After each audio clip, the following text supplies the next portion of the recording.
మణికంఠుడు తినే అన్నంలో విషం కలిపి తినిపిస్తాడు. రెండవసారి మణికంఠుడు చనిపోబోతుంటే శివుడు అయ్యప్ప స్వామి శరీరంలో ఉన్న విషాన్ని తీసుకుని మణికంఠుణ్ణి బ్రతికిస్తాడు.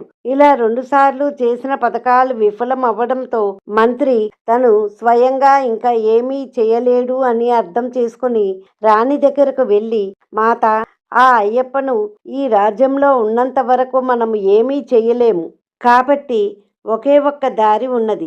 మీరు తలనొప్పి అని చెప్పి పడుకొని ఎలాంటి వైద్యం చేసినా మీకు తగ్గలేదు అని చెప్పండి. మిగిలిన కథ నేను చూసుకుంటాను అని అంటాడు. దానికి సరే అని రాణి తలనొప్పి నాటకం మొదలు పెడుతుంది. ఈ విషయం తెలియక రాజు ఎంతోమంది వైద్యుల్ని పిలిపిస్తాడు. కానీ ఎంతమంది వైద్యం చేసినా రాణికి తలనొప్పి తగ్గట్లేదు అనే చెప్తుంది. అప్పుడు మంత్రి ఒక మంత్రగాన్ని పిలిపించి రాణికి నయం అవ్వాలి అంటే అడవి నుంచి పులిపాలు తెస్తేనే నయం అవుతుంది